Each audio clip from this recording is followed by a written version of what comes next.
ஷியா கொள்கையினுடைய 53வது தலைவராக தற்போது நடைமுறையில் வாழ்ந்து கொண்டிருக்கின்ற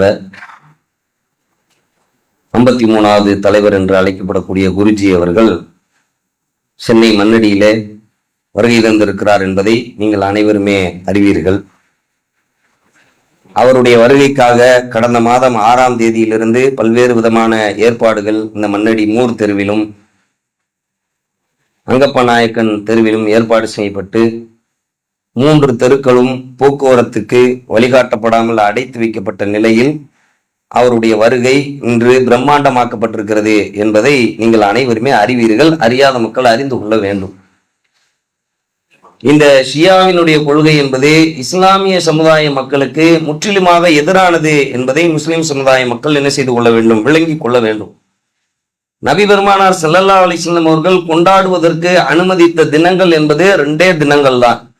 அதை தாண்டி சுன்னத்தான முறையிலே வழிகாட்டப்பட்ட தினங்களை நாம் அழகிய முறையிலே செயல்படுத்த வேண்டும் என்பது ஒரு புறத்தில் இருந்தாலும், இந்த ஷியா கொள்கையில் இருக்கக்கூடிய மக்கள் எல்லாம் முஸ்லிம்கள் என்ற பெயரிலே முஸ்லிம் சமுதாயத்தை பெரிய அளவிலே வழிகெடுத்து கொண்டிருக்கிறார்கள் என்கின்ற அடிப்படைகளை நாம் என்ன செய்ய வேண்டும், புரிந்து கொள்ள வேண்டும்.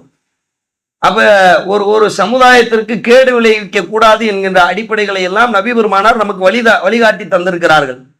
பொதுமக்களுக்கு இடையூறு தரக்கூடாது என்பதையெல்லாம் நபி பெருமானார் நமக்கு வழிகாட்டி தந்திருக்கிறார்கள்.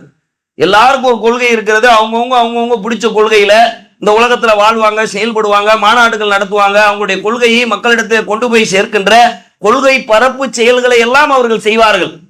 இது மதச்சார்பற்ற நாடு, மத நல்லிணக்க நாடு, அதுக்கான உரிமையும் அவர்களுக்கு இருக்கிறது, அதுல மாற்று கருத்து இல்லை.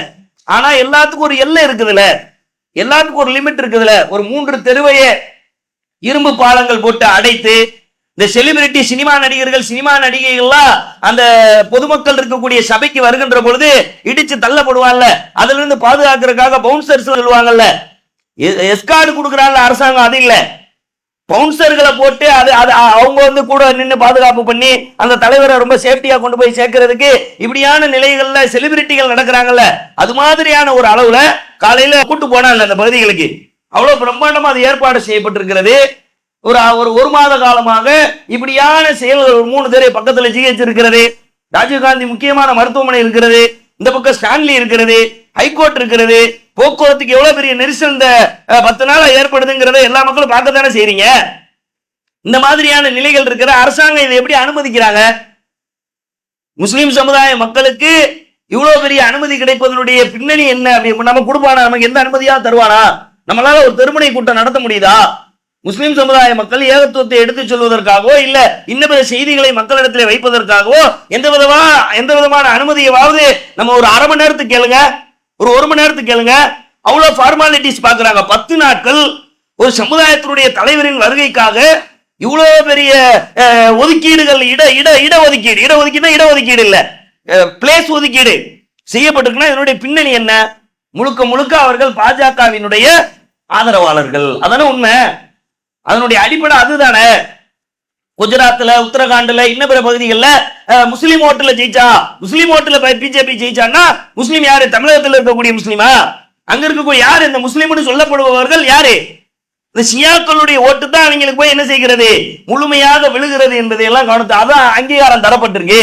10 நாட்கள் நமக்கு தேர் இழுக்க விடுவானா? பிற இந்து சமுதாய மக்களை எடுத்துக்கிட்டீங்கன்னா தேர 10 நாள் இழுக்கிற கொடுறானா? ஒரு நாளைக்கு தானே கொடுக்குறா, அரை நாளைக்கு தானே கொடுக்குறா.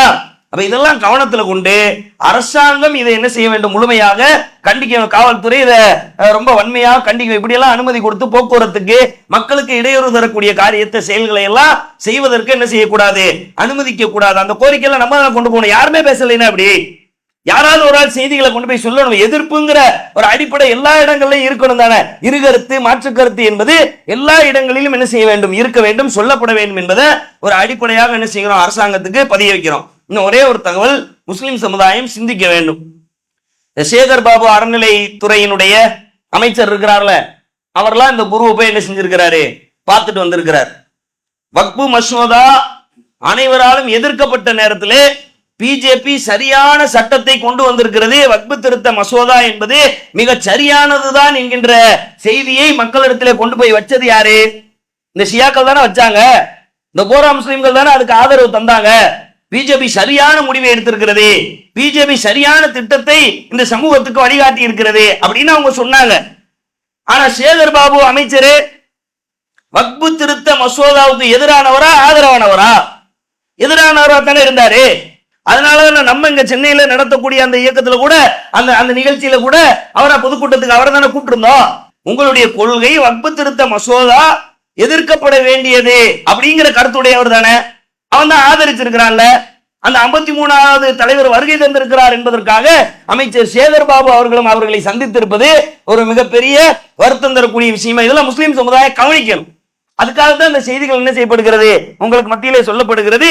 இதை தாண்டி முஸ்லிம்களுக்காகவே போராடுகிறோம் என்று சொல்லக்கூடிய பல்வேறு இயக்கங்கள் இருக்கின்றன. அந்த இயக்கத்தில் இருக்கக்கூடிய எஸ்டிபிஐ கட்சியினுடைய தலைவர் நெல்லை முபாரக் அவர்களும் என்ன செய்திருக்கிறார்கள், இந்த ஷியா கொள்கையினுடைய போரா முஸ்லிம்களுடைய 53வது தலைவரான அவரை என்ன செய்திருக்கிறார், சென்று சந்தித்திருக்கிறார். அப்படிங்கிறதையெல்லாம் கவனத்துல கொண்டு நம்ம என்ன மாதிரியான ஒரு வாழ்க்கை வாழ்ந்து கொண்டிருக்கிறோம், நம்முடைய தலைவர்கள் நம்மை எப்படி வழிநடத்தி கொண்டிருக்கிறார்கள் என்பதை முஸ்லிம் சமுதாயம் என்ன செய்ய வேண்டும், சிந்திக்க வேண்டும். காவல்துறையும் அரசாங்கமும் இது மாதிரியான அனுமதிகளை வழங்கக்கூடாது என்று என்ன செய்து கொள்கிறோம், கோரிக்கை வைத்து நிறைவு செய்கிறோம். வாகிருதவனா அல்ஹம்துலில்லாஹி ரப்பில் ஆலமீன்.